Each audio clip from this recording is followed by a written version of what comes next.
G'day Grumpy and welcome to Grumpy Old Bloke, the Vinyl Collection, and today we're doing part 2 of my Beatles collection. In the last edition, if you didn't watch it, I suggest you go back and do so. We went through the Beatles box set, the stereo US box set of the entire Beatles collection, all of the studio albums. This time, on this episode, we're going to go through some of my other Beatles records that are not found in that box set. The first two Beatles albums we're going to look at today, I'm sure, are familiar to most of you. Anyone who's been in a record shop at any point, probably in the last 40 years, will have seen one, if not both, of these albums in some format or another. First of which is affectionately known as the Red Album, as opposed to the White Album. And this is it. It's the Beatles from 1962 to 1966, and contains a compilation of tracks from, funnily enough, those years. Now the album cover will be familiar to you. This picture was taken for the first Beatles album at EMI Studios on Manchester Street, I think it was. And on the back, that photograph was reproduced for the Beatles for this album, or maybe Let It Be. That's contentious, but anyway, inside. There you go. That's the spread, and you get points if you can spot all the Beatles. There, as I pointed out in one of my previous episodes, Ringo was the shortest of the band, so if you can see him, there you go. As far as the track listing is concerned, as with any compilation, you're never going to please everybody, so there's your track listing on, well, sides 3 and 4, I believe. Here we are, and on sides 1 and 2. There you go. As I've said a number of times with compilation albums, they're a really good way of getting into a band if you're really not sure if you're going to like them or not before you want to invest in the whole back catalogue. And this is a really good way to start with the Beatles.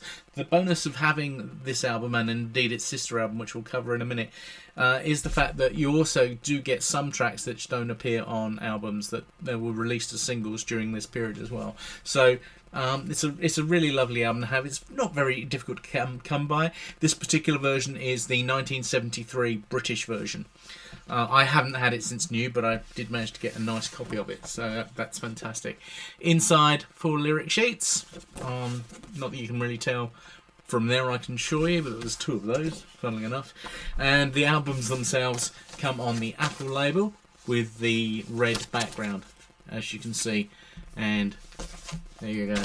There's the other one of those. Now, as far as it was actually the first Beatles stuff I bought on CD when it was first available on CD, because, like many people, I knew a little bit about the Beatles, but I wanted to dig a little bit deeper, and I also wanted some copies of some of the classic tracks. So that's what originally attracted me to this album, and indeed, funnily enough, for those of you in the know, will probably know what's coming up next. It's the Blue Album. So, very similar to the Red Album, only it covers a different period of time. This goes from 1967 to 1970.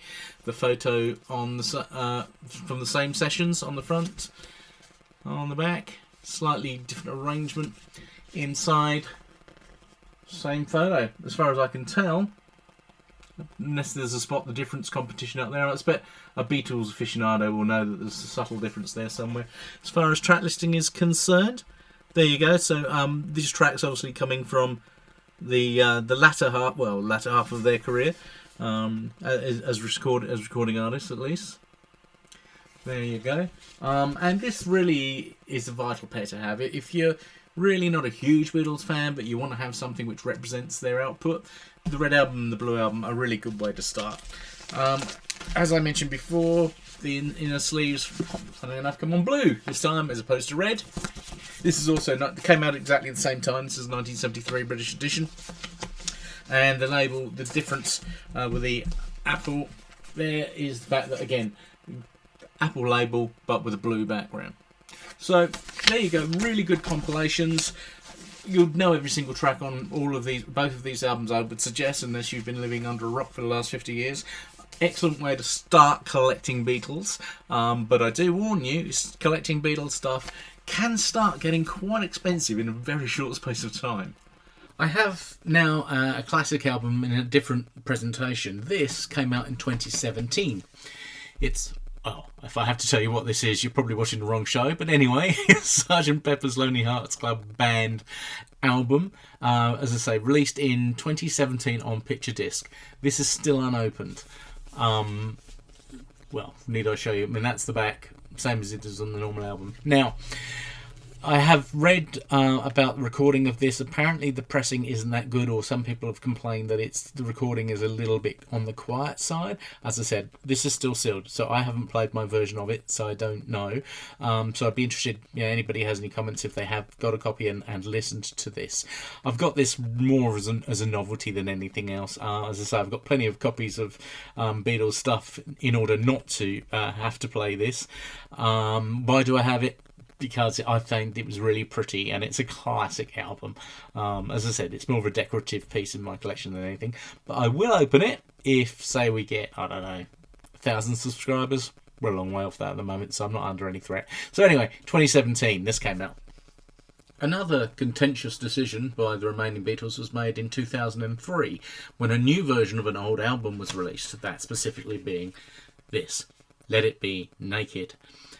What this album is, the original Let It Be, with all of the Phil Spector production, the Wall of Sound stuff, removed. So what this is the original soundtrack, or the original album as the band originally intended it to be. Now, it's contentious because some prefer this album, some don't prefer this album. I personally love them both equally in different ways. I did find it really unusual to listen to this when I first heard this album, because I was so used to the Phil Spector version. However, on careful listening, this is an excellent album, and they both stand up for the test of time.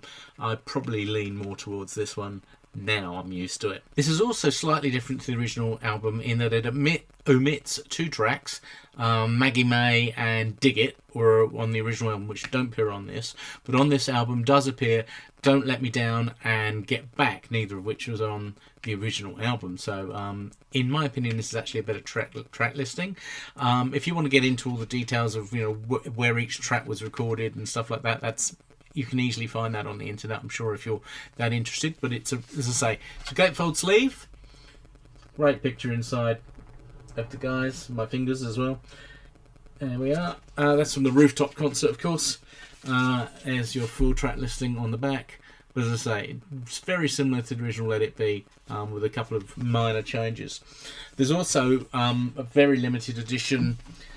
Comes with this, the Fly on the Wall interview that goes with it. So this comes as a 7-inch, that comes in a limited edition with the album. I think that plays at 33, so yeah, that plays at 33.5.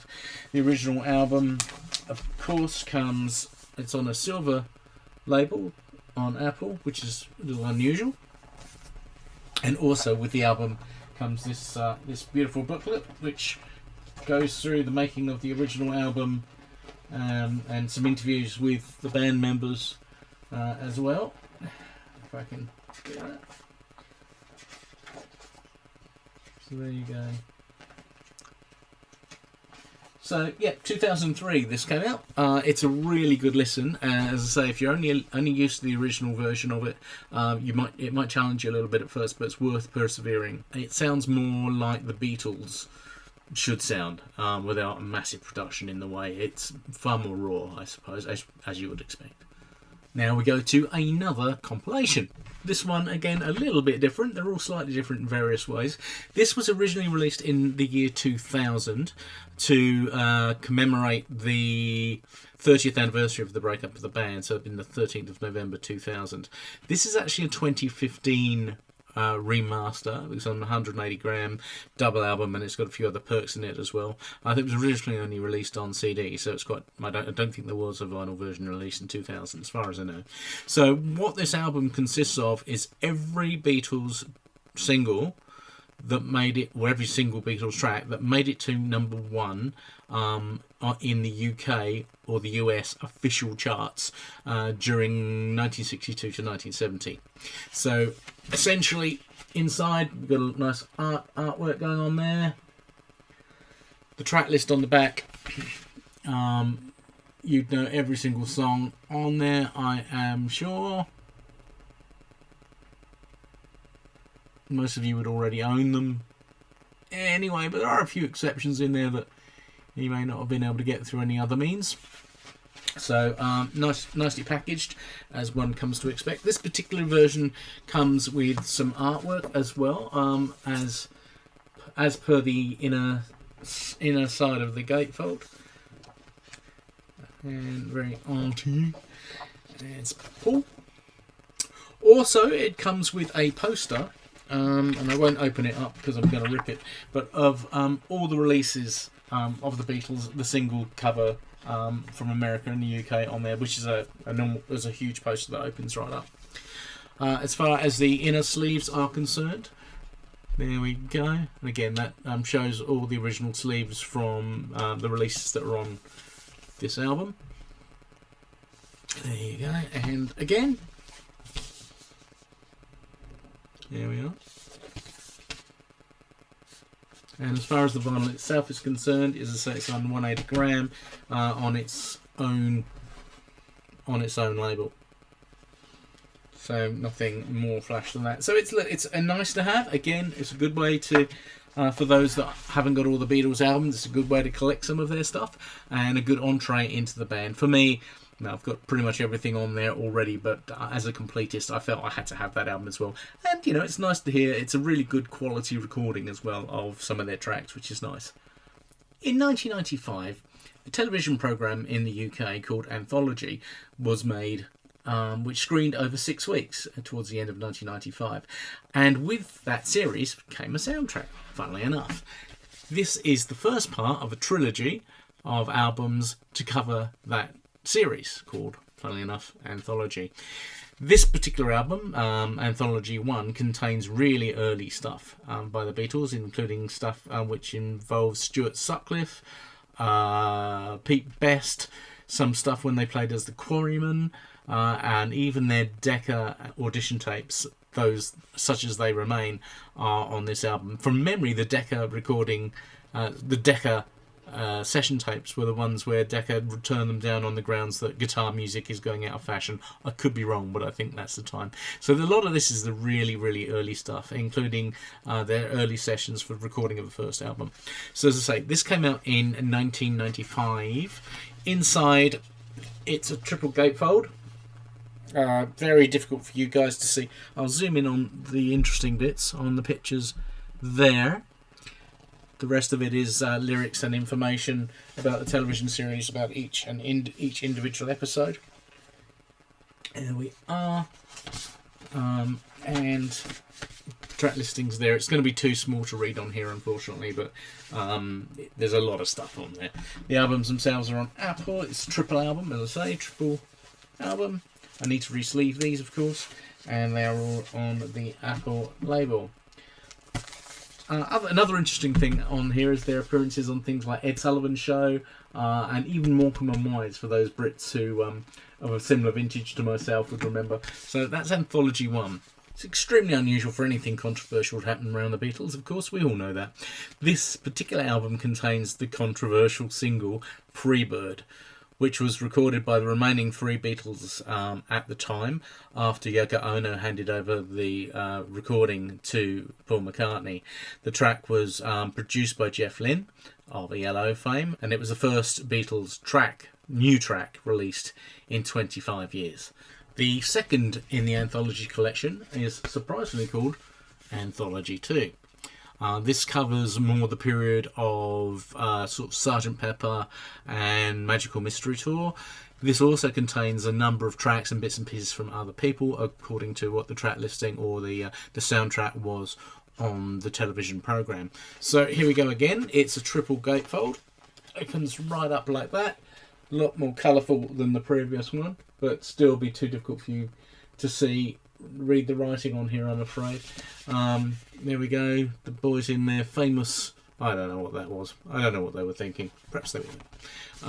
And again, track listing on the back, but it's way too small for you to be able to read there. Easy enough to look this stuff up if you really want to.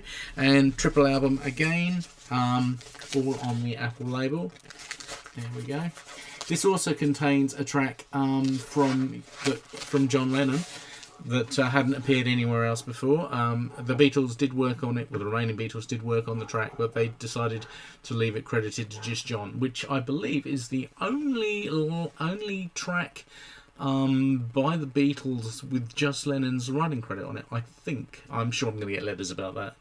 Anthology 2 was released in March of 1996, and following that, you're never going to guess. If you're keeping up, you'll probably know what's next. Anthology 3, the final part, which came out in October of 1996. This part of the documentary, or the television film, tells the story of more the sort of White Album, Abbey Road, Let It Be, so towards the end of their short but glittering career, shall we say. Inside, again, very much themed like the others. Nice pictures at the front. There you go. It's not very easy to see the writing on the side. There you are. All three covers are by Klaus Vormann, and collages of photos and pictures from the newspaper and from their releases that covers that period. So as I said, this is the third and final of the 3 anthology albums. Here again, it's a triple album once again, all on Apple. Nothing really more special than that. Would I recommend the anthology albums to people? If you're a real Beatles tragic, if you love to have completist sets and have every little recording and every version of everything that is going, yes, certainly. But if you're a casual Beatles fan who just likes listening to the songs that you're familiar with, I probably wouldn't go down this avenue. It's not something that I listen to very often. I do occasionally revisit it, but as I say, it's more educational, completist and documentary style of these albums. So they are good, of course, but at the same time, I wouldn't recommend it to the majority of people. We go from a TV series to a movie, and that's very much in the news at the moment as well. But this is a little bit earlier, 2016 Ron Howard movie, 8 Days a Week, which covers the Beatles' live action during the peak of their success. The movie is fantastic if you ever get an opportunity to see it. This is only a single album, but in a gatefold sleeve. But on the back, here is your track listing. Most importantly, contains the entire remastered recording of the Shea Stadium concert, originally recorded by George Martin, and this was remastered by his son Giles. Lovely album to have. It's a wonderful piece of memorabilia, and one of the best recording I've got of that notorious concert, in a sleeve there as well. So it's a really highly recommended album and really good snapshot of the Beatles live, which is often something we don't think about. We think of them as a studio band, as a pop band, for want of a better word. The first ever boys band, if you want me. It's going to upset some people. But what we must remember as well is that before they even got a record contract, they'd been playing live in Hamburg for many, many years. And their ability to play live was remarkable, which is why they left an awful lot of bands that were their contemporaries around at the time, because they had actually done the hard work and put in that live stage time and mastered their craft. And so we come to the final brace of Beatles LPs we're going to actually look at today. And first of all, what we'll do is we'll pay homage, for those of you who grew up in the UK like I did, to the BBC, or British Broadcasting Company. Both of these albums are from BBC archives. The first, funnily enough, is called Live at the BBC, and this contains, I think it's 57 tracks or something like that, 30 of which had never been released formally on an album before, including the Shea Stadium recordings for the first time. So if you have a look, this is a triple album. It's triple gatefold as well, so if you bear with me whilst I carefully open it up. There we are. Let's have a look. So if I can show you that. There we go. That's the album. As far as the inner cover's concerned, it looks a little bit like that. And Live at the BBC, there's the full track listing on the back. As I say, you can look all this stuff up easily online if you really want to. It's again beautifully presented. It's archival for me, and it's a piece of documentary history. They're on Apple label. I won't bother getting them out for you because you all know what the Apple label looks like by now, I would suggest. The other inner sleeve. There we go. And finally, there you go. Now these originally came out in about 1994. I think it was on a CD selection, but this particular, well, these two albums were released in 2013 as a re-release remastered edition. Here's the second one, Live at the BBC On Air Volume 2. This consists of another 40 odd tracks, 30 tracks, something like that haven't previously been released elsewhere. It's difficult to believe there is any stuff that the Beatles hadn't released elsewhere, but these are, as per the last album, specifically recorded by and for the BBC. Also, you must remember that the BBC at the time, their equipment was not as advanced as something such as the equipment was at Abbey Road, and so some of these recordings are of a lower quality, or they couldn't allow them multiple retakes, so they might be a little raw. So they do sound different, certainly, and most of this stuff was recorded live, as the BBC didn't really have any capacity to do it any other way. Inner sleeve, well, sorry, the inner opening, there we are. Open it right up for you. Can't really see. It's quite difficult to operate from this end, just so you know. And on the back there is the track listing. Once again, as far as the inner covers are concerned, all pretty much of a muchness. Two. It's a little bit more interesting. And finally, there you go. So there we are, the two Beatles Live at the BBC albums, or triple albums. Both of these albums, I would suggest, are more for the aficionado, the completist, the collector, and people like myself who like to have every little bit of everything that they can possibly find within financial reasoning. Would I recommend these to the casual masses? No, these are not really Beatles albums you need, unless you really want to be a completist, and like me, you can't really sleep at night until you've got everything, realistically, that you don't need and probably will never listen to. But anyway, look, I hope you've enjoyed my Beatles journey. That concludes, he said, looking over, that concludes my Beatles collection to date. It's an ever-evolving beast, and I'm sure I will be adding to it in not too distant future, finances allowing. So I apologise to all the purists among you who expected me to have the original copies of all the original Beatles stuff. Unfortunately, I don't. As I say, I do like the Beatles. They're a major part of my collection, an important part of my collection, but I'm not a complete tragic. So if a certain friend of mine is watching and he wants to show us all of his first edition, first copy, first stamper editions of just about everything, he's more than welcome to join us on the show. In the meantime, I wish you all to stay safe and well in these challenging times. Stay grumpy, keep on rocking, and I'll see you all soon. Thanks for watching. Oh, and by the way, if you can subscribe and like and do all that sort of stuff, I really appreciate it. Thanks again. Ciao.